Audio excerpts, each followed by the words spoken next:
The Norwegian Method.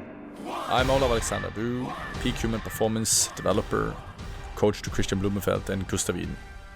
I'm Dr David Lipman, a health and human performance specialist, and welcome to the Norwegian Method podcast. The Norwegian Method. Welcome back to the Norwegian Method podcast. Joining me, as is frequently the case, Olav. Welcome. Thank you, David, as always. And wanted to start off by just saying congratulations.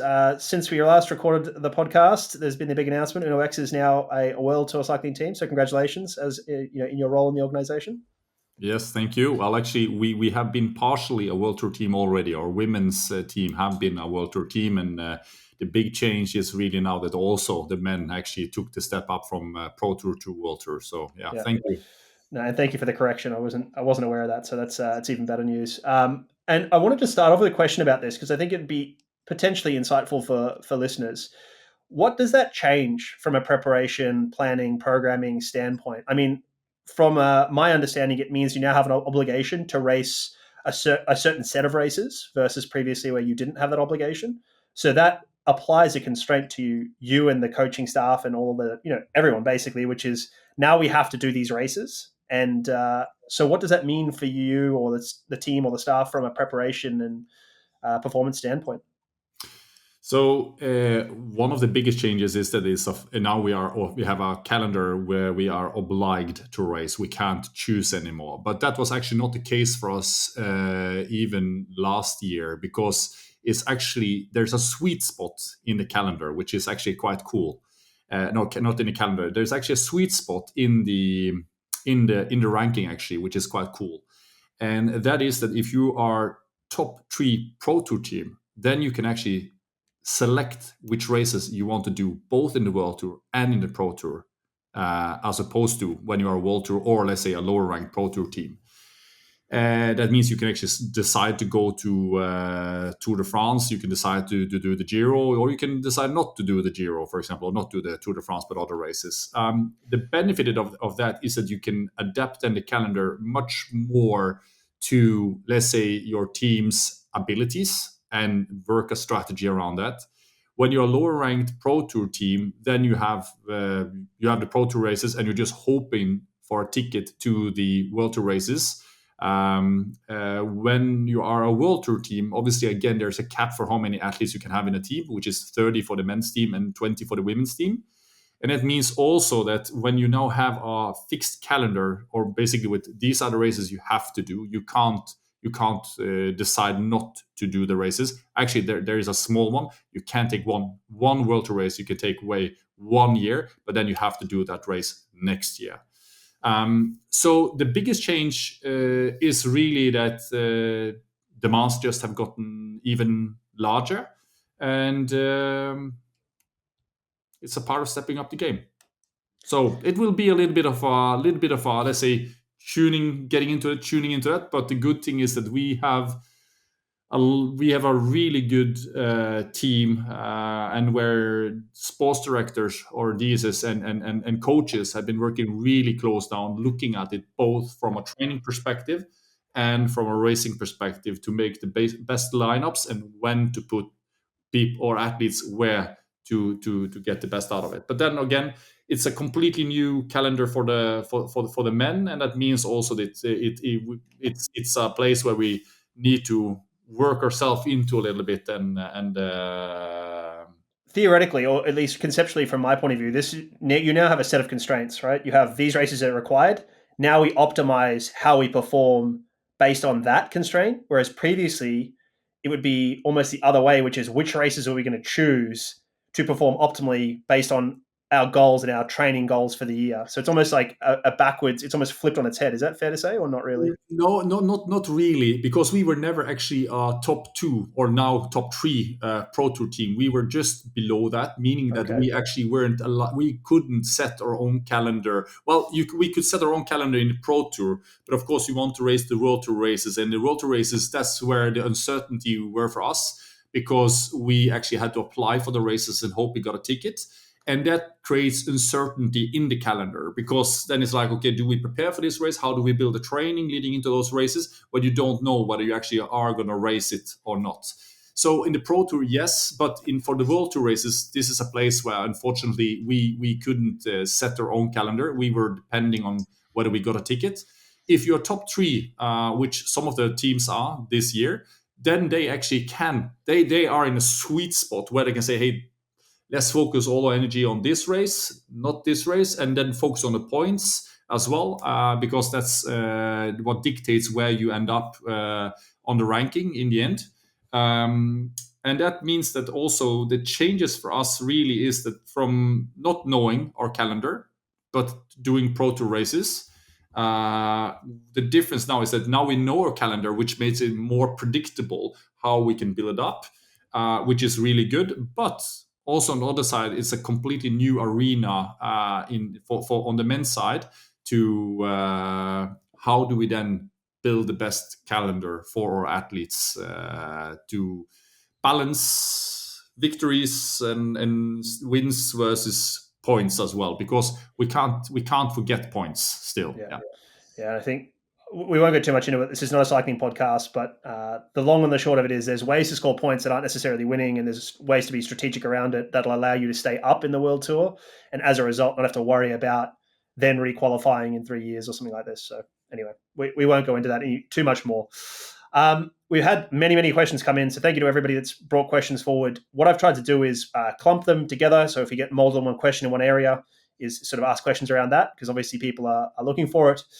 And also make sure the questions are, some of the questions are probably at a level that can be answered by many people, and I'm trying to get questions that I think you would have unique insights into. So I'll preface that with before we go into it. But we had quite a few questions after our Lactate episode, unsurprisingly, which I think I anticipated. So I'll ask a couple of them now just around Lactate. So Filippo207 says, may I ask about expiration of the measurement strips on the Lactate Pro 2? Is it something you can look for? Can you use the expired lactate strips to deviate? Can using expired lactate strips deviate the final measurement? My answer to this is it should be on the box, I think, and expired ones are not going to work as well. They may work, but you never really know. Is that your understanding, Olav? Yeah. So actually, most of these strips that are used for lactate measurement, they operate under a principle called, I think, enzymatic amperometry. Yep. And that means basically what they react with is enzymes. And that means also that this is something that is, you could say, organically, meaning also that it will change over time.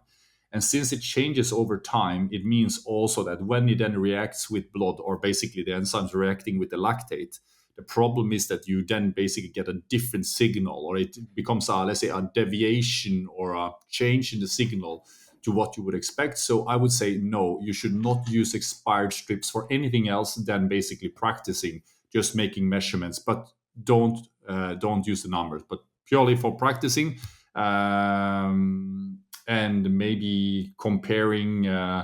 Let's say that you wanted to see how much does sweat influence a strip, then you can say that, well, hopefully in that vial with the strips that they drift somewhat the same. So compared to a fresh strip, there is an offset. You don't know the intercept or the offset from basically when it's out of date.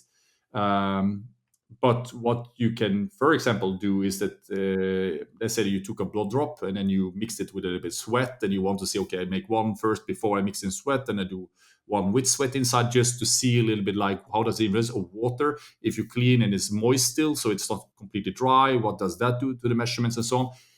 That you can potentially use it for. I wouldn't guarantee, but don't throw it in the bin just because it's expired. Use it for something that is educational. Yeah, great. And then Lauga Fret 44 asks, can I ask about caffeine intake and how it can influence blood lactate, both at rest and during a workout? I found weird numbers at rest, 2.4 to 3.4 millimolar with no contamination issue. And I suspect caffeine may have caused this elevated value. Do you have any insights here? Yeah. I would think that in this case, caffeine can have an implication or can have an influence, obviously, or let's say put it this way, lactate is really, or let's say in the end, mostly a result of your glycolysis. Mm-hmm.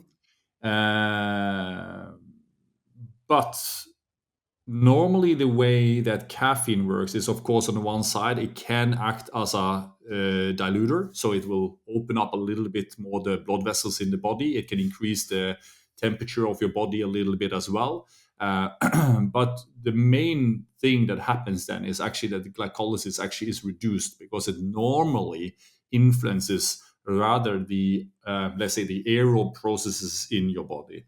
So when there is an elevation in lactate, of course, there is still a lot of things that we don't know about the metabolic pathways and signaling pathways. So one should, of course, be cautious about saying that it is this way or not this way. But I would rather think that in rest, because you have this quite high, when you see these high lactate values, I would rather probably link it to something that has been eaten or ingested during rest that then have a large influence. And we have seen sometimes before where we have done some smaller pilot studies with some nutrients, which has seemingly a quite significant, or I would even say that in these standards, astronomic impact on lactate concentration in the blood. But normally, and you can even have that in low intensity training when you don't fatigue yourself, but you are basically low intensity, shorter duration workouts, where it still can have a massive influence on the lactic concentration. However, what we normally see is that when you get closer to LT2 for an athlete, it normally starts to normalize itself, and that has also to do a little bit with that. We have to remember that in rest is basically the main is the contributor to everything that goes on, more or less, the basal needs in your body and so on. The more you start to exercise, so let's say when you get up a little bit in intensity, this is also a big difference between elite athletes and amateurs as well. When an amateur goes medium intensity or low intensity, for example, you can say that, okay, if you measure the oxygen uptake in rest versus when you do activity, of course, there is a big jump, of course, in the oxygen demand, but it's not that big compared to an elite athlete. An elite athlete in rest doesn't, yes, they can have a 10% increase in or 10% higher metabolic rate at rest than a normal person, but it can also be more or less the same. But the difference is that when they exercise, the difference between the exercise intensity or the oxygen cost that they have, or let's say the energetic demand that is in the body when they exercise with what is rest, is so big that it basically washes out, let's say, the noise from, or let's say noise, it's not really noise, but let's call it noise. The noise from rest in basically quantifying what is gross metabolic need and what is net metabolic need, and gross being basically then rest plus mechanical work, net being only looking at the mechanical one. There are papers on this and protocols trying to separate the two, but I would say that don't go that path, because it is a rabbit hole. That's first, and we don't really have practical tools to really separate what is rest and what is work when you first start working, because it's not like you can measure the rest before, then you exercise and then you just subtract the same amount, because the body will regulate this depending on what is needed to prioritize. So again, when you exercise, especially a little bit high intensities, and especially for elites, normally this will normalize itself, so that basically lactate values comes down quite a bit as a function of it. So I would rather think that it's not necessarily the caffeine. I'm not going to exclude it, but it's normally associated with the opposite. And I would rather say that in this case, it's probably linked to other nutrients that have been ingested. Let's say alongside with drinking caffeine or something like this, that brings up the lactate value. And we have seen before values going from 1.5 millimoles, for example, and we've even pushed them up by just going very extreme then on these nutrients, like really feeding a lot of it. And then half an hour later, seeing lactate values come up into 3 millimoles, 4 millimoles. You can almost say like, oh, you're above your anaerobic threshold. Of course, you're not, but if you're on a lactate concentration, it exceeds your LT2 values, to put it that way. I think that's always a question for me when I see things like this, is like, people often collapse caffeine intake with coffee intake. And you and I, as big coffee fans, and we spent many an hour talking about coffee, drink black coffee, which is probably then fair to say it's mostly fair to say, okay, caffeine and coffee are the same. But once you add milk, once you add sugar, once you add anything like this, it's not just caffeine that you've taken. It's caffeine plus any number of other things, fat, carbohydrates, etc. Right. So I would say that might be another cause of it. Can you share what nutrients you are talking about here, or is that proprietary? Because I understand it might be proprietary. Put it this way, it's more of a place where the reason why I don't mention it is because we in some situations we have been able to reproduce it, other situations we haven't been able to reproduce it. And that means basically that if we were able to reproduce it every time, of course we could just publish on it. But since there are times where we have not necessarily been able to reproduce it, and we think we understand why, because it was also changed the environment as well between some of these times, then I would say that it's yeah, I got it. It's not I understand why you're not going to do it. And that's actually probably the other point that I wanted to bring up is sometimes we blame something that's easy to blame, like caffeine, when so many things impact our metabolism and therefore would impact lactate, that it can be hard. I mean, I'm not saying that we didn't see that from the caffeine. I'm just saying that there are many other factors as well, hemoconcentration, dilution, et cetera, et cetera, et cetera. Which brings me to the next question from Joel Woodridge. And this pairs well with our on lactate, but also the heat and hypoxia episode, saying what effect do these things have on lactate readings? If we do heat training, and I think this is more chronic than acute, because he said if we do heat training, plasma volume expansion, you'd appear lower with your lactate, whereas a similar concept applies to the hemoconcentration that we might see at altitude. So how would this appear, I guess, when we're doing lactate measurements? And could this, impact a step test like using a step test? The changes to your lactate concentration when using altitude or heat as a tool in the process, I would say that mainly the change in hemoglobin mass have normally an insignificant impact on the lactate concentration. And the reason for that is that you normally would only expect a couple of percent change in your hemoglobin mass as a function of altitude training. The biggest, let's say, the plasma volume, on the other hand, is something that on the one side we see is very dynamic, and the kinetics are much faster, meaning that you can have large intraday and day-to-day variations in plasma volume. It's not normal if you have access to for either a centrifuge where you can do microcapillaries and centrifuge the blood to see how much is hematocrit, which is the gold standard, or you have now the good handheld portable meters that can also do hematocrit. You don't want hemoglobin and then basically extrapolate hematocrit. Like, just for the sake of clarity, it's not normal when you go to the doctor or other places that what they do is they measure your hemoglobin concentration and then they just apply a factor 3, meaning that if you have a hemoglobin concentration of 15 grams per deciliter, they would just multiply that with 3 and they say your hematocrit is 45%. This you want to avoid at all costs because it has no value at all. Or the other way around, they measure your hematocrit and then they divide it by 3 and then you get hemoglobin concentration. The reason for that is because obviously they are linked to each other, but you can also have a change. You can also have a separation in the two. So I would say to check what you really measure, that you measure your hematocrit. But if you measure your hematocrit, for example, with a handheld meter, you practice it, then you'll see it actually, they work the same way as lactate meters now. It looks the same thing. So the black one that people have seen that we're using, the Nova Bio Lactate Plus, these ones for hematocrit are actually just silver colored. Same brand, but silver colored, and they are more expensive though. But with that one, when you measure then hematocrit, you can actually see in a day that, for example, if you go out, you have a good LT2 session. So obviously you're going to build up temperature, you're going to sweat a lot. Maybe you're even at altitude, for example, when you do this. We have seen multiple times hematocrit go from, for example, mid-40s to mid-50s, which is a massive increase. 25%. Exactly.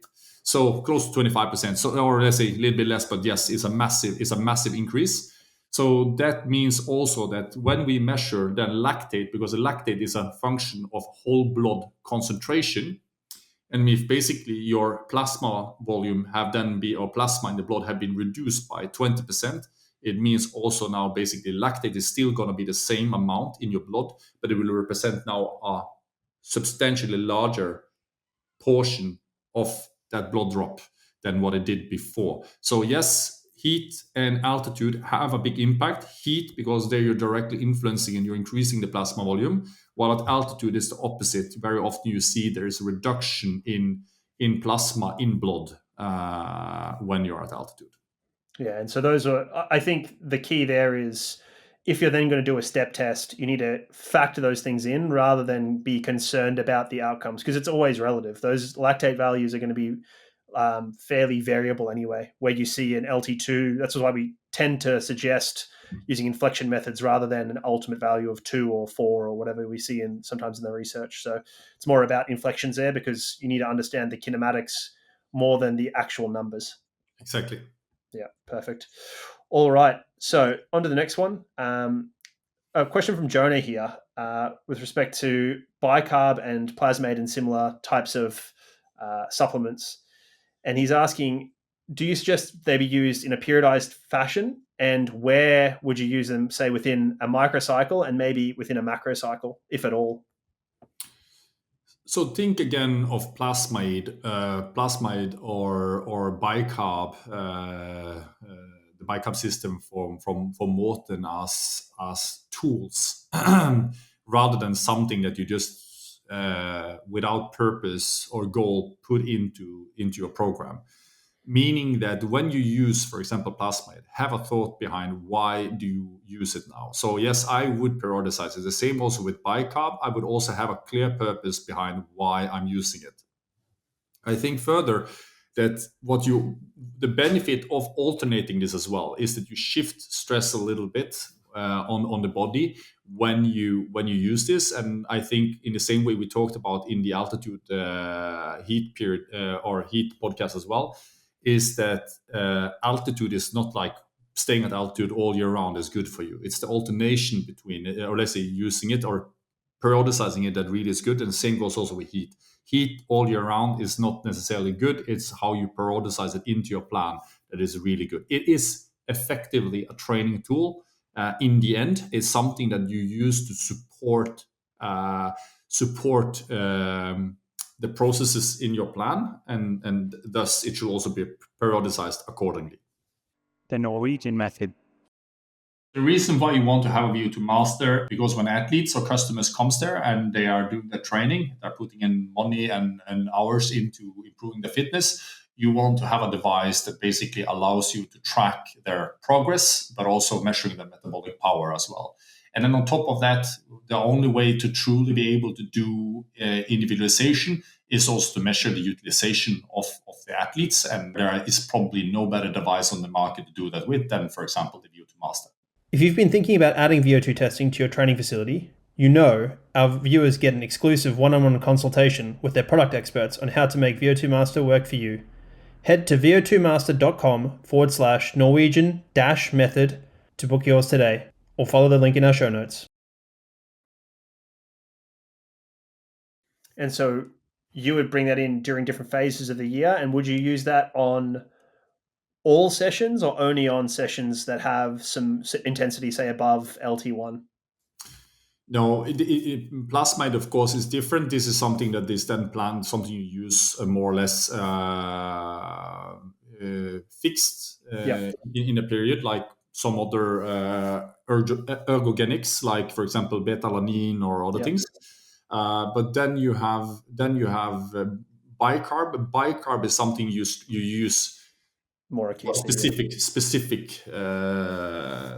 sessions. Yeah, gotcha. A couple of questions here on SMO2. So Andreas says, is it reasonable to base the training on a reaction of SMO2 during high intervals? If the SMO2 during intervals goes as low as 10 to 20%, focus on oxygen delivery, with sweet spot? If SMO2 during these intervals stays as high, could you focus more on oxygen utilization and more on the high intensity intervals? I guess basically we're asking here about like seeing values in SMO2, and do they, like, how would you use that to base your training based on this? Like, I guess it's a delivery utilization question, really. I think if your SMO2 is a really good tool. However, one of the weaknesses with SMO2 is that one side, it is a concentration metric. It doesn't tell anything about the volume of oxygen. That's where you need the VO2 master to tell something about the volume of it. What it only tells is something about the concentration of oxygen in that part where you are measuring. So that then already says that you should measure where it is most, or let's say on the main muscles involved in your training. If you had two SMO2 devices and you put, let's say, one on your arm, for example, on your biceps while you're cycling, or on the back, for example, and you had one on your thighs, you would see there are completely different responses and different concentrations between the two locations. When you measure SMO2, I would say that starting to discuss whether there is a utilization problem or let's say extraction of oxygen, which some papers or some people have talked about before, I would say that I would not do that at all. I would say that it's saying that somebody have a peripheral problem. I would almost say that it doesn't really apply to the group of listeners that are sitting and listening to this podcast, especially if you have bought an SMO2 sensor. And I would probably say that then it's a more something I would even call or qualify as a clinical situation if we start to talk about peripheral limitations. So in this case, I would say that where SMO2 and how you would use it instead is the value of it is really that, okay, on the one side, if you see that you can go very low on extraction when you have a steady state condition in SMO2. So let's say that you are able, let's say, normally what you can use the SMO2 device for is that when let's say you do a step test and you have long enough step, you will basically see that, okay, SMO2 concentration with every step up, obviously SMO2 concentration goes down simply because you're extracting more of the oxygen. However, at some point when you then make it even harder, you will start to see that you get an unstable, in the same way as a lactate. If you go low intensity, lactate value stays stable, a little bit higher, stable, and at some point it becomes unstable, meaning that for every 5 minutes you measure for the same power output, lactate will just still continue to increase. Same goes with SMO2, but it's the opposite. There is basically the other way. It's higher power means basically that you're extracting more oxygen. More oxygen means lower oxygen concentration or SMO2 value. And at some point when you go to a higher power number, suddenly you start to see that, well, SMO2 doesn't stay stable anymore. It actually just continues to drop for the same power output. This means now that you actually have come above your VT2 or at least above LT2, but let's say closer. I would rather say this is more representative for your VT2. The lower this percentage this occurs at, so let's say that this occurs at now this is of course context dependent again. So I said in this case we talk about triathlon, and triathlon is extreme endurance events. Whether you do an Olympic distance, even a sprint distance is an extreme endurance event. A sprint distance is really an activity that lasts for an hour. That's equivalent to a half marathon. So it's an extreme endurance event. And anything beyond there is even more extreme. So in these cases, you normally want to have a fairly high utilization of oxygen, meaning that the percentage of basically where your VT2 sits, in this case, since you're using SMO2 and it's linked closer to ventilatory thresholds, then you normally want it to be as fairly high compared to your VO2 max. That means in VO2 max context, the way you can use an SMO2 is that basically when you see that you go higher, and at some point, basically you start to see that if I go higher in the power now, there's no change anymore in SMO2.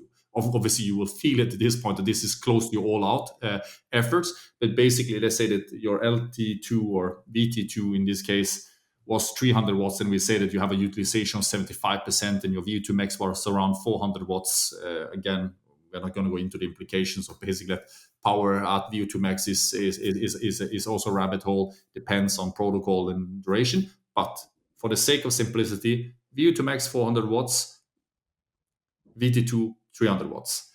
Then we can say, in simple terms, utilization 75% at VT2. In this case, you would see that at VT2, then 300 watts, when you pass 300 watts, SMO2 goes down, but then when you go from 300, that's the last step, it would then normally be stable. When you then go to 320 watts, for example, just to make a step up, or 325 watts or whatever the step you do, then you start to see that when you're cycling there now, SMO2 just starts to creep down, and it will actually eventually hit VO2 max or rock bottom. But now, if you basically stick now to a protocol, so let's say your steps are 6 minute steps, for example. Obviously, that's maybe then not long enough duration for it if you hit the intensity for it to really creep down all the way to rock bottom. It will creep down, but you see that, okay, here's unstable.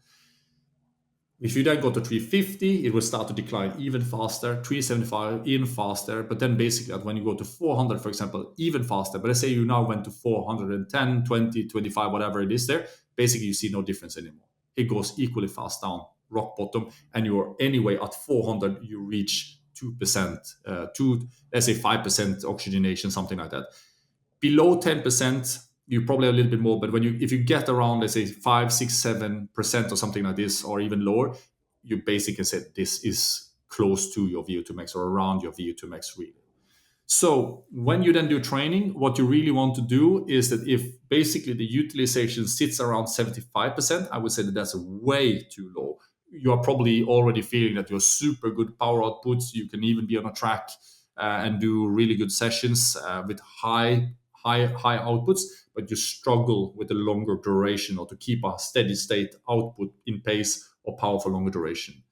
So I would normally aim for that where you go from steady to unsteady on the Moxie, for example. I would normally say that you should see that happening ideally around 20 or even below 20% for if you're a sprint distance, maybe a little bit higher than 20 for well-trained athletes. For sprints, for Ironman, then you can even want to go lower, like 18, 17, 16%. But again, at some point, if you go too low on it, so basically your VT2 comes through, then it's the opposite again. Then you want to rather focus more on lifting the shorter duration. So coming back to the power curve we did in an earlier episode, this is about how do you pivot your curve, really. High utilization means basically where steady state goes from unsteady is at a very low concentration, and it sits percentage-wise close to where your VO2 max would be.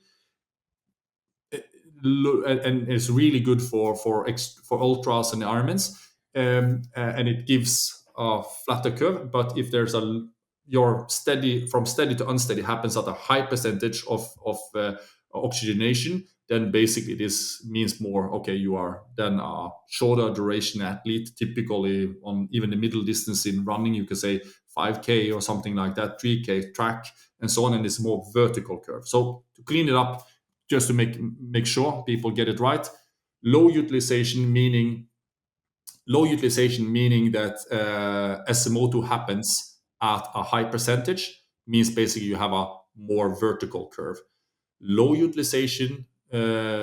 utilization, but basically meaning that steady to unsteady happens at a low concentration, so low percentage number, then basically you have a flatter curve. And if it's too flat, you need to work on lifting, trying to pivot it back, for example, at the part of the season, and see if you can raise it the full curve later on in the season, or even prioritize, and vice versa.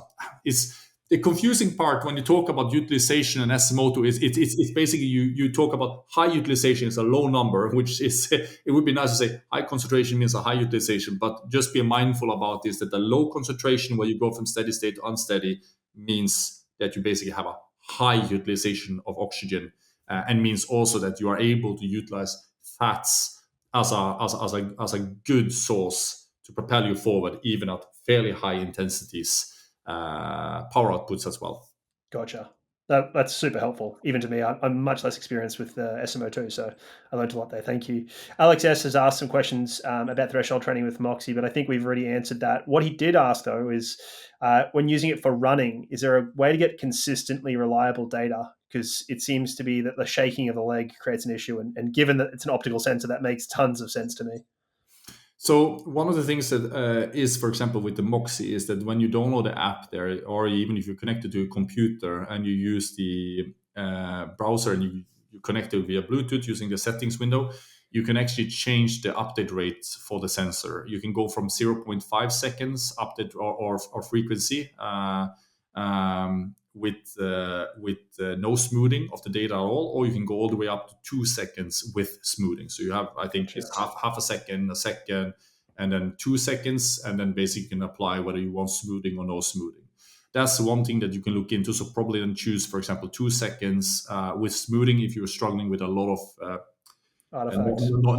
noise in the data. But I would normally say that this is actually not noise. This is a result actually of, for example, running versus cycling. In cycling, you have there's a lower variation between, let's say, the maximum force that is applied to your muscles versus the at lower intensities. Of course, it gets higher, but then also actually the variation is actually not that high anymore anyway, because you actually apply more of the same force throughout the whole power stroke.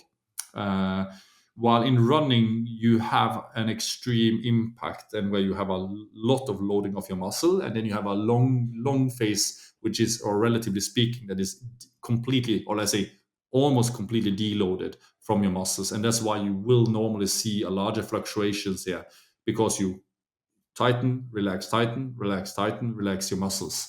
That being said, if it is also noise in the measurements, so you have more problems with the signal there, then I would normally say that try to move the sensor onto another muscles, obviously one of the main muscles, either on the back of your calf, or, for example, I would normally say that you change between the different muscles in the quads normally to find the best place, from basically medialis to lateralis. Normally in running, I would normally say that probably medialis is statistically better, not always. So that's what you need to be mindful about. And in cycling, normally the vastus is more the more normal muscle to use in cycling for stability. But also one last thing that is there, and that this is, it takes a little bit of training, but let's just experiment around with it, because when you first get it, this goes on rails. But it also means actually where you place it on the muscles. They normally say place it on the middle of the muscle. But I can say that for myself, for example, I normally find it to be better a little bit closer to the head of the muscle, not at the head, but closer to the head. That's where I get really my good response from the sensor. Yeah. I've also seen you with the boys, you've taped it onto them, and then they often put their tights over it as well. And I think the more, I guess, you don't want to create external pressure, because that's going to vary your readings. But at the same time, the more support you have for that sensor of any brand, of any type, the better off it will be. And some of them, have better mechanisms for that than others. So, that's great there. A couple, I guess, slight diversions here. N. Martuscelli 7 asks the biggest myth or common advice you see that you would like to change or dispel. The biggest myth, as it pertains to training or something like this. Oh, where to start? the beginning. No, then we can make an own podcast on this. Well, what's annoying you at the moment? What's something you're seeing at the moment or hearing at the moment that you think, listen, let's just get this out of the way? That altitude is bad. Go back and check the Altitude and Heat podcast. Honestly, I think your Altitude and Heat takes are quite different to most. So perhaps that's the one. Direct people back to that and say, listen, that's the bit where you dispel. Or have a different viewpoint on it. Maybe it's not a myth dispelling as much as like just a different way of conceptualizing it, and therefore, seeing it differently. I actually would probably say that the two last podcasts we actually did would probably be simply because it is such a crucial part of, let's say, when you come up a little bit to higher performance processes, heat, altitude, lactate, and these kind of things. And because of that, I would probably say that those are some of the places where there are most confusion or misunderstandings around what it really is, how it should be done, and so on. So I would say there are many more. That's why I say we could probably, or we can make our own podcast simply on this topic. Maybe it would be a little bit fun just go around debunking a lot of things. But I would say the 2 last podcasts, listening to them, we have so much data to back it off, and you will be able to reproduce it yourself as well. Yeah, I think we have to leave it with that. Yeah, I'd also say, just thinking about the questions we received some on strength training, for instance, that sort of stuff. We did, when we set out this podcast, it was set out to be a single series with just you at that stage. And the discussion that you and I had at the beginning was like, we wanted to make a resource that people would listen to in years to come, not just something that people listened to and forgot about or it died off. And as a result, it's quite comprehensive.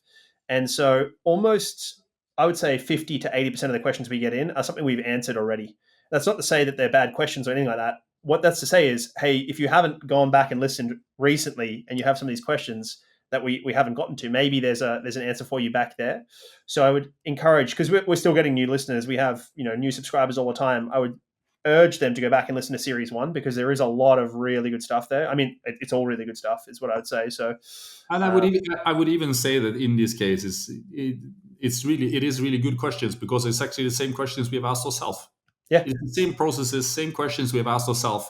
And on this journey, we've been fortunate to be able to exactly have a very systematic approach to this, to figure out empirically, both based on previous literature and experiment around that, as well as doing our own discoveries for what works and what doesn't work. So agreed. Yeah. Karen Parnell, triathlon coach, says, how do you motivate your athletes? I think this would be interesting, because I'm not sure you've had to motivate. Like, given the organizations you've worked with, I'm not convinced you've had to do a lot of motivation. It's actually a little bit interesting. I've been very fortunate to work not only with athletes, but of course even more coaches, coaches and scientists in these processes over these last 10, 15 years. And there has been times when there have been talks, or we've had discussions or processes around motivation. And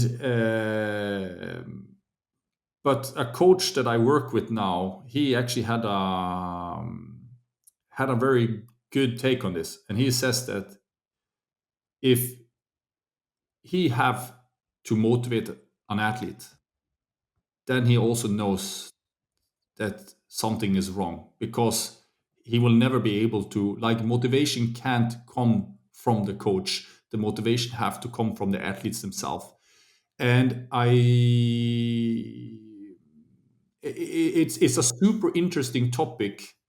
It's a super interesting topic because I always approach things in a way that I think, based on all the research we have done, that I don't actually find anything in the genes anymore, which basically tells me that somebody within reasons, that somebody are qualified to do a sport and somebody else is not, in order to win. Look at Christian, Gustav, and Kasper. How different physiques those 3 boys have. It's a little bit like the Moneyball. I like the movie Moneyball. There are so many ways to do it. Like look at Solveig, for example. Like, look at her running technique. It would be, if you put her into a running camp and you didn't tell somebody that she is world champion, it would be super easy to say, hey, come on, you have to do this, you should do that, you have to practice your running technique.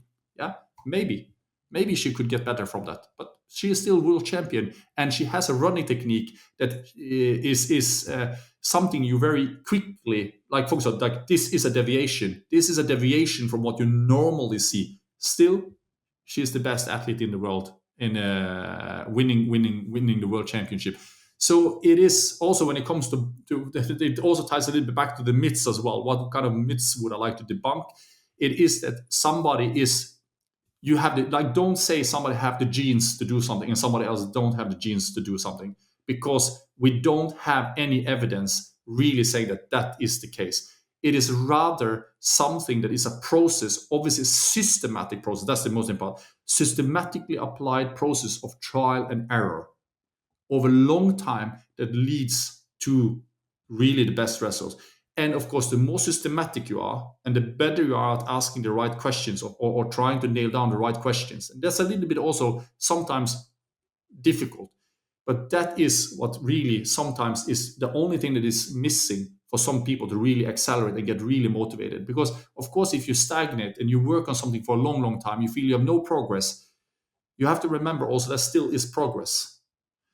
But even sometimes taking a step back is also progress. It just depends on what's really happening. And what's happening on the surface is very seldom really a full representation of what's going on inside the body in these processes.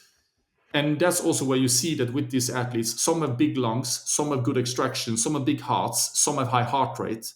Very often, they don't have it all. Or in most cases, they don't have it all because the body is so smart that it adapts a little bit to it. But understanding where to apply, let's say the training to try to work on this in a way that the athlete also feel like, oh, now I'm starting to have progress, at least on something here.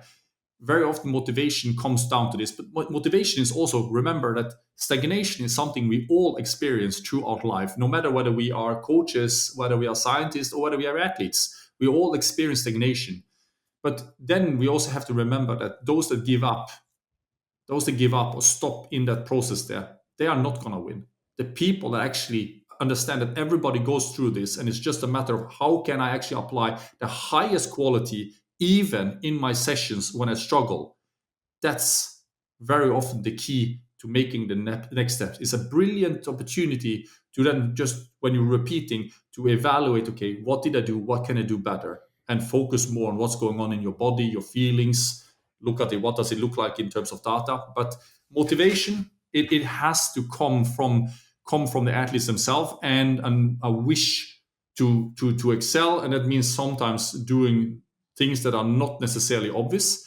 And sometimes it even means shifting the focus. Yeah. I think, to your point, there's certainly the physiology is a ticket to the dance, right? It's your entry, it's your price of entry. If you don't have the physiology, some fundamentals, like, it's not going to happen, right? That's just the reality of it. But a lot of what we think of as talent is physiology or physical, and we often underestimate the mental aspects of talent. And I think the intrinsic motivation and these sort of things, I think that stuff can be the differentiator with similar physiology, right? Which is exactly what you're saying here. An example here, Christian needs no motivation. He just needs a loss. As soon as Christian hasn't won something, he's never been more motivated. It's very apparent. Go listen to the podcast that on the same feed, you can hear it. Like, he's so motivated for Marbella. We're recording this just before Marbella. He's so motivated for Marbella because he didn't do as well as he wanted to in Nice. He doesn't need motivation, right? And then I think the other thing that I would say to people is, you've engineered it, or you had engineered an environment whereby the athletes, not necessarily on a motivational standpoint, but certainly on a happiness and vibes and whatever else standpoint, really brought their own stuff. And you brought people in to help. Talking to the boys, they brought in Jackson Laundry recently. They've got Casper in with them. So they certainly, that sort of thing, I think, can help with what we think of as motivation, but I'm not convinced it's truly motivation. It's sort of how we're feeling and the feelings around training. I'm not convinced that's all motivational, but I think there's some other things for people to consider in and around that question as well. But I think also sometimes also for motivation as well, when you don't know, one of the things that maybe would be easy to put on Christian, Gustav, and Kasper, and also Solveig for that sake, but is that, of course, they have, like, Solveig actually is a really inspiring athlete. I'll actually tell a little bit of story there, and I hope I don't offend her. But what really actually inspires me with Solveig is that I remember soon a decade ago, she actually wasn't good enough. She wasn't good enough to be on the national team. So she actually was saying, okay, we won't extend the contract for next year. You have to go back into racing or whatever and prove that you're good enough, and then you come back. And she did. How many people do this when you get this kind of slap in your face? And look now, world champion. Yeah. How motivational was that for her? But it is, of course, it is probably a place where she had felt enough on that. Okay, she have experienced something that she really enjoys most of the time. And of course, there are more days with discipline. There are more days of discipline, and I think that in order for people to stay motivated, you obviously need something where you feel there is a progress, or you understand how you can, either that you understand the process, that there's a process ongoing, meaning that you will be looking for different things in order to find back the motivation. Because I think also motivation is very much associated with either performance. So you benchmark yourself against your peers and you see, I am better. Of course, that is motivational. You really get a reward. You get rewarded for that. You put in the work over a long time. But the other part of it also is actually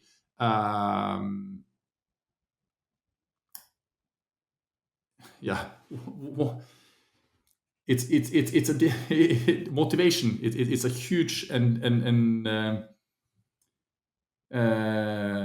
huge and difficult topic, and again, that's also what you say. Psychology is very often underrated because it's or not equally much talked about when we talk about talent auditing, because the data sits very often on the physiology. So that's where we're good at quantifying. The psychological part, we don't really have good tools for quantifying it. It becomes more of a soft topic domain. It's hard to, it's less tangible. The Norwegian method. The reason why I use Maurten with the boys is because it reduces the GI stress. And the reason why it reduces the GI stress is basically because carbohydrates are packed in a hydrogel. And why that is important again is because if you can then take more carbohydrates per time, it means basically also you can train faster or race faster, which ultimately is the goal in our sport. To benefit from the one-time code and get 20% off your next purchase on Maurten.com, simply enter the code TNMS1 at checkout. The code is applicable once per customer on all products except the Maurten Bicarb system, valid until the 31st of December 2025. The Norwegian method. I think where you're going is like, there's motivation, which is I've performed well, and that's motivational. There's also motivation, which is I'm improving, which is motivational. And where it gets difficult is where you may be not performing at the level you are and you're starting to stagnate and you cannot see a way out of that. That's where the real differences between the elites or the top 1% from a psychological point of view and the others are, is when you feel like there's not a lot of answers coming and you haven't quite got there yet, and you can stick at it for a little while. And that's probably not motivation. To be honest, that's probably discipline. I think, yes. I think maybe where I wanted, and there was a study that this was actually what I wanted to reference a little bit. I just need to recollect 100% how it was. But basically, this was a study presented by one of the leading sports institutions in the world. And by accident or by coincidence, maybe not accident, but a coincidence, they are located in Norway. So this is the Norwegian School of Sports Science. They actually studied why there were so many people in the beginning of the year or can be any time of the year, but for example, beginning of the year, New Year resolution, the people that subscribe to a training center and they are out, like I think it was like 50% or like a massive number already quit after 1 month. Why do they quit? And two takeaways they had there, and that links back to this. And that is that one, lack of joy and lack of achievement. But lack of joy and lack of achievement are basically the two things. If you achieve something, that's joyful. And I think that's the thing here, that if you stagnate I think that's also why that you can say that purely from a physiological standpoint, like coaching is not only about writing the perfect training session or something like that. It's about understanding what is the need of an athlete. And that means, for example, I can say that there are so many ways. There is no single best VO2 max workout, exactly because it is past psychology, past physiology. And those are, like we talked about before, the same thing, unless we have a clinical condition where we need to separate one of the two. That means also I can say that, let's say that I wanted to accumulate in a 1 hour session, I want to accumulate 30 minutes of time, or let's say 20 minutes, doesn't really matter, but let's say for me, let's say it was 30 minutes of time around VO2 max. I can say that doing 3-minute VO2 max efforts, obviously scaled then because it's a 3-minute and not shorter. For example, 3-minute efforts for me, that's what I need. But I hate it. I really, truly hate the 3-minute effort. Other athletes I work with, but that's comes back a little bit to how your curve is and these kind of things there. If you have normally a more of a steep curve, then normally my experience is that at least that you tend to like better also the shorter duration efforts. So, but again, we have already said that the frames are here. There's going to be equal size warm-ups. So let's say that we put that to 10 minutes, and there's going to be a 5-minute cool down. That gives you now 45 minutes to do the VO2 max work. We have already said that you're going to do 30 minutes of work inside those 45 minutes, and that gives away how much you can actually use for breaks or pauses in between that. This again means also that if I basically now do 3 minutes, obviously I will go a little bit lower power than if I did do 30-second efforts, for example. But obviously also the breaks between the 3 minutes can be longer because I haven't had all the 30 seconds, let's say breaks in between each 30-second it is I did longer, so I can have a longer break as well. But I can still tell, even going down a little bit on intensity. So I'm still targeting, for example, something that brings me up to VO2 max eventually in the session there. By longer pauses in between, I just despise it. I hate it. I know that's what I really need.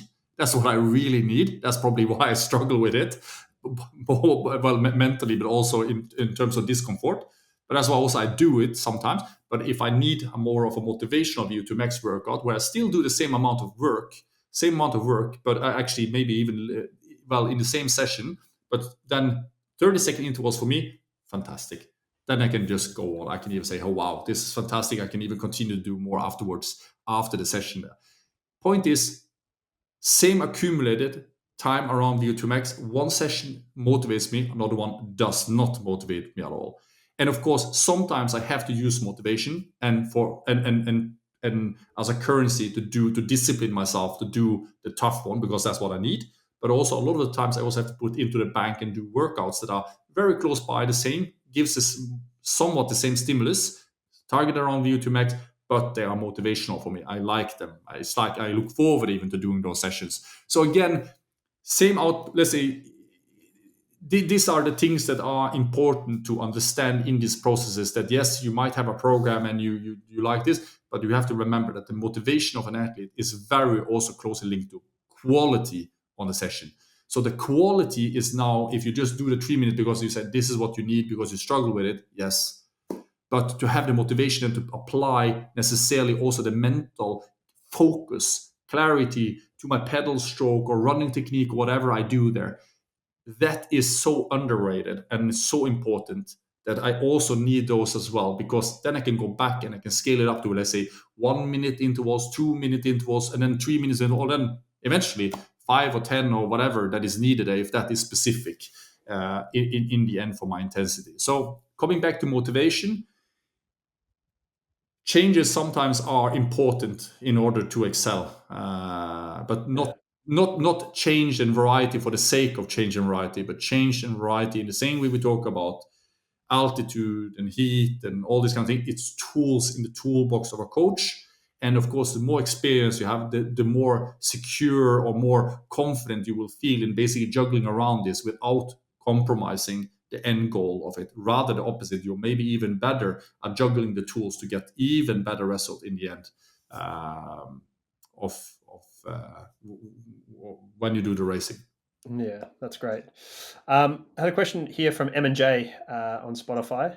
You talk a lot about competitive advantages. What do you think will be like a big determinant of greatness in triathlon in the near future? Is there anything you can see, like the next big thing or something like this? I mean, maybe it's motivation. Maybe it's, maybe we're going to start psychologically profiling athletes. Maybe it's something else. Is there anything you can look at? Do you think it's still, the thing that comes to mind is aero and increasing aero gains, given there's many less constraints on the bikes in triathlon versus cycling, and it's still a significant component of triathlon, right? It's the biggest component in particularly in Ironman is a cycle. But Yeah, so I think it's a combination. I think one thing, but which is very you can say if we break it down and we look at, let's say, the specialist in each of the sports. Sometimes I like to take a step back and helicopter Yep. perspective and just look, okay, what are we really doing? How close are we to peak human performance, as we talked about many times before? And that means looking at what are the benchmarks, like how fast can people, or how fast have people up until today really done something? And if you only, let's say, confine yourself to triathlon, you will never be able, you won't capture, let's say, the nuances that are there. You can say that on the swimming, there's a couple of minutes difference between the fastest open swimmers in the world and basically the triathletes when it comes to 1800 and 3008 or 1900 and 3800 meters of swimming. And it means also that, yes, obviously that is percentage-wise the difference that you see there. It's big. It's big.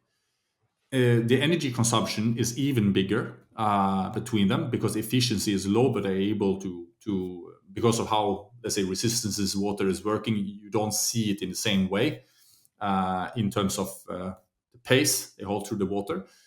But it means basically that in swimming, I don't think that the time will really drop that much moving forward. That's not going to move the biggest needle anyway in triathlon and where the times comes from moving forward, if I understood now the question correctly. But then in cycling, there I for sure think that the times will drop more. Why? When Christian set the record, which is still standing, in Cozumel, now 4 years ago actually. 4 years. It's 4 years actually, almost on the date when I'm thinking about it now. 2021, November 2021, I think it was.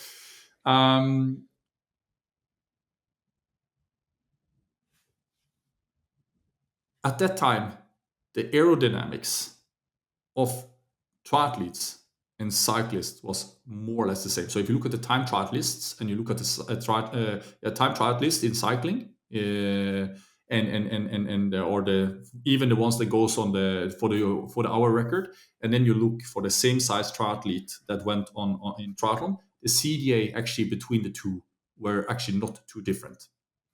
And then you can say, but why didn't the cyclists even go lower? They only have to do biking for an hour. Well, they couldn't sustain it. The problem was that if you forced them to go even more aerodynamic positions, you weren't able to put out the power. And in the end, it's about power versus CDA when you're on the track or on a velodrome. However, as people forced to think, okay, where can we improve moving forward? They looked into, okay, how can we even lower the CDA anymore? But it required also, in the same way as anything else, even bridge it more into your training. You have to practice it even more. Having a plan for actually how you go. You can't just decide that tomorrow I'm going to have an LT2 of 400 watts and then you go out practicing 400 watts and then building it up. You could potentially go out and ride 400 watts for 1 minute or 2 minutes or 5 minutes. But the problem that from there up to the hour is going to take you a long, long time. And a better strategy is to get there by just starting with 1 minute and go to 2 minutes and go to 3 minutes, because that's going to take you a much longer time. And the same thing also with the CDA. Like you can say, okay, fine, this is the CDA I want to have, and you just go into the position and say, I'm gonna just practice this position now. I would rather say, yes, you can do that, but I would rather say, figure out what CDA you need to have in order to reach a certain time and being able to run off the bike really fast. But you have to have a plan for how you're going to work yourself into that position and how you're going to bridge it into the training. That's, of course, where you can build purpose, quality into your sessions moving forward, focus. And that means also that one of the places where we know now that there's going to be even bigger gains to be made on the bike is that exactly having a really good strategy for how you're going to improve the aerodynamics there is going to be the single biggest shift in here, because it means you can go faster, but without more power. You can maybe even lower power a little bit so that you can actually go off and actually run faster, because you preserve a little more energy, a little bit less temperature coming off the bike as well. And in general, just spend less energy on the bike section itself. And it's, if you are able to train yourself into a really relaxed position that are more aerodynamic, that will single-handed have it's almost what I would call free speed for you. And it also preserves more energy for the run part afterwards. the running itself will also come down. I think that we will eventually start to see times that go 7:15 on the fastest, really on a really good day, really fast Ironman course. Then you will start to see times come even lower. And I think whether we are going to see, it's no problem actually juggling around with the numbers and building a 7-hour triathlon even. Like this is actually on a really fast Ironman course. I'm not going to use like a special build course that is just made for the record itself. Like one of the problems with what I don't like with for example, let's take Challenge Roth is of course a super fast course, but you don't start and stop at the same place. And it means basically you can start at high elevation and go down, or you can pick a location, just know that in statistically speaking, 80% of the days, the wind is going to blow just that direction on your course there. So obviously there are many ways to do it, but let's say do it in a way where you basically, you start at A, you finish at A. So not go A, B, but start and finish A. Then basically there on a really ideal day, super fast course, meaning good tarmac, good wind conditions, good temperature, playing around with numbers to get down to 7 hours. Yeah, doable, but it's a project and it's going to take some time. So I think that within 2030, we'll see some of the triathletes go 7:15. I know there are some projects in works and it will happen in Ironman. It will happen in Ironman, but it will come mainly from better CDA on the bike and even slightly rawer, faster running on the run part of it. I think also potentially a very competitive race, because there's, again, the psychological component, right? You need somebody else there, and obviously there's a drafting benefit there on the bike, even if it's small. And then I would also say probably in one that's not in the middle of summer. Traditionally, triathlon's in the summer, and if you think about marathoning, it's often in transitional seasons. I think if we can get a cooler one on a better course, I think that might be the goal there, or that might be the sweet spot there, because again, metabolic heat's such a big cost. And if we can lose more to the environment, that's a win, right? So, I think also just on that note as well, just to put it also in perspective, just the bike numbers as well. CDA a couple of years ago was around 0.19, 0.20 or 0.21, but let's say average 0.20 for some of the best triathletes and also the cyclists. The numbers now for the guys that actually are going on the track, if you're a smaller rider, we talk about 0.16, even below. And for the big riders, 0.17, for example. 0.17, well, I would say absolutely not very much higher than 0.18, but it's actually gone down significantly. And then you can say that, well, triathletes doesn't have the same limitation as cyclists have. Cyclists are forced to be within a certain frame setup. Triathletes don't have that limitation. It means that's also why triathletes could be at the same place as cyclists before, simply because it didn't cost them so much to assume or take the same position on the bike. And that's the same thing now as well. You have the opportunity to go even more aerodynamic without the same constraints as a cyclist, so that we will see that the CDA drop down for sure. Okay, that's awesome. Last question I wanted to get to, this is coming from Owen, and we talked about this beforehand, and I said it's not necessarily an Uno X discussion, but he sort of said, if you could create a role within a high-performance team, what would the role be? And he was talking about, or thinking about, sort of cross-industry learning and skills, and you said you had an answer for me, so I'm interested to hear it now. It will be a boring one. That's very okay. boring, very boring one. Less positions. Okay, so you're talking about an agile organization moves quicker and better rather than having more people and more reporting lines and all those sort of things. The thing is that on one side, you want to decentralize power in an organization and really do what our owners are focused on, and that's trust-based leadership, or trust-based leadership in organizations. And the reason for that is because when people understand what the goal is and the tasks are, they will normally, the reason why you employ them is because they know better what to do than you do. But of course, you need alignment. That means also that the moment you start to put in more people into an organization, it means even more too much distribution. At the moment things get too distributed, say a little bit bluntly, everybody will say that if I'm gonna make a little bit of a funny case out of this, and it doesn't apply to our organization. But one have to be cautious about this, and then that is that if you ask the aerodynamist, how important is your work? He could say basically, well, if you don't focus on aerodynamics, it doesn't help how good your physiology is or how good lubricated your bike is or whatever it is, because you will just waste all the power everywhere. You can put out huge numbers, but you will still go slow if the aerodynamics is not in place. You then go and ask the mechanics will say, well, if you don't have a lubricated bike and it's really not lower the friction of it, then tire pressure is good and this kind of thing, you can still have your best aerodynamics. You will still move too slow. It doesn't matter. If you don't have the mechanics in the place, then it doesn't work. Then you ask the physiologist and it says, well, come on. Aerodynamics or mechanics, nothing that really is important if you're not fit for the race you're going to do. You can have the best aerodynamics in the world, you will still not win any race, even with the best aerodynamics in the world. And that's the problem when you get too many compartments, too many people in an organization. It's not wrong what they say or they claim, but the problem is, how do you know what to prioritize? And that's where you need to rather invest in competence in fewer people, invest in competence and build competence in people so they're able to have a better overview and make the right priorities in organization. So it's not actually about inventing a new position in there. It's rather about how can we actually merge positions, ideally, if we can. At some point, you are not able to do it, so you have the organization that you need to have. But very often it's not about adding more, it's about removing.